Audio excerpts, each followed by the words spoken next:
Okay, I'm just running a little early this morning, so I thought I'd do one quick video this week. I've been a little slow getting back into them since my holidays, and I'll probably only look to do it 2 or 3 a week in the coming year, just due to the time constraints. But I thought I'd run through a few charts this morning that are of interest to me. Alright, first one's Telstra. Look at a couple of big ones first, and we'll have a look at a couple of small caps. Looks like a nice little swing low in play here, and a higher low, from the lows back here mid-November. Little bit of volume has crept into the break yesterday. Obviously needs to break yesterday's highs of 279 first to kick on, but if it can do that, you'd think there's a little upside for sure. Whether it can test those recent 295 highs or not, but certainly the 50 fib looks like it's around these previous areas of resistance there, which is about 284 or something like that. So that's the first area I'd look at. Once it breaks yesterday's highs, I'd be looking at that 284.85 for any signs of res. Okay, the next one I wanted to have a look at is Woolworths. Probably one of my favourite stocks at the moment. When I got back from holidays, I felt like I'd missed a bounce in a lot of the stocks in the market had bounced sort of in the last 1 or 2 weeks. So I'm pretty much looking for stocks that haven't really run very hard yet. Woolworths looks like one of the picks of the larger caps.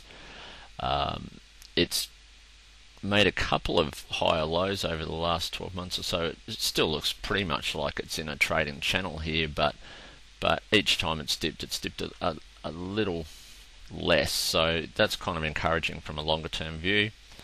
This broken this recent downtrend here yesterday, closed a little off its highs, but and on increasing volume this break. So again, a little encouraging.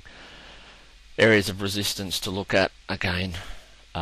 Yesterday's high was 26.85, so there's your first target. Some obvious resistance around this area here, around the $27 to $27.10, $27.12, and then upwards from there. We could probably whack some fibs on this one if we run it maybe from there to there, just get an idea where our fibs are on the way back up.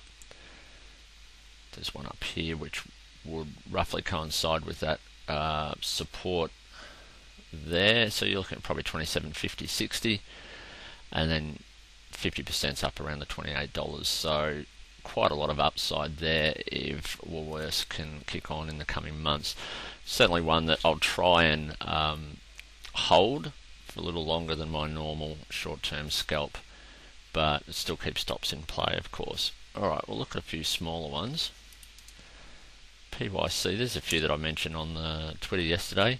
PYC has been in a long-term downtrend. It's only a little micro cap, not that liquid, but a little bit of volume creeping in the last couple of days now. It looks like amongst the biggest volume of the year. Closed off its highs yesterday, but certainly feels like it's forming a bit of a rounding bottom here. So one to keep an eye on in the next week or so. AUQ, I'm just flying through these a little because I want to get this up before market open.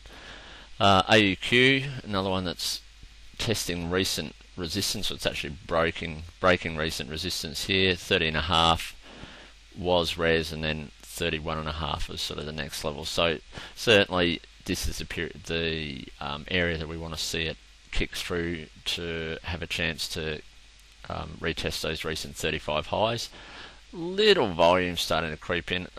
Probably the most concerning is the biggest volume was on the big red bar there. But if this can break today with some volume, that'll be pretty encouraging. Okay, JPR is the next one I want to have a look at. Looked like a little bit of action late yesterday, and it's what sparked my attention. I think I'd set an alert for a break of this 3.9, which it got through. Next key res is here, 4.2. So if it can get through the 4.2, might see some follow on there. Obviously, areas of resistance on the way up would be 5 cents here, but if I could get 5 cents for it, well, that'd be still a nice little trade. But really encouraging volume yesterday, and that's what got my interest with that one. Okay, DRX, another one. So a lot of these, as you can see, are bouncing off their lows rather than pushing these highs, and that's because I have focused on looking for the ones that haven't had a run yet, because I feel like I've missed a little bit of this latest run in the market. So DRX, a nice swing yesterday, broke through the 7.8 resistance. Really good volume amongst one of the highest volume days for the year. So 9 cents is probably the next logical target to look for some res, and then whether it can kick on and break that 10-cent tick change, who knows, but certainly looks encouraging. Right, last one I want to have a look at. I was asked to do a chart on LEG a couple of days ago.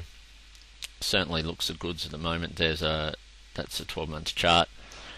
It broke that 3.2 cent res, which is, I think, when I called it this week, what brought it to my attention, and it's now hit 3.8 yesterday. So res looks like it's around this 4 mark would be the sort of point that you'd want to look at. Whether it's hit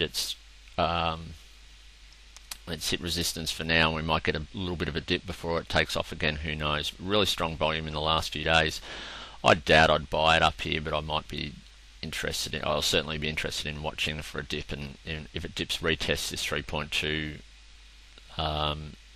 resistance and looks to bounce from there, I'll certainly be looking at an entry. But for now, I'll wait and see how it tests that 4 cent area. Alright, that's all I've got for this morning. I want to try and get this one up before market open, so thanks for that. We'll talk soon.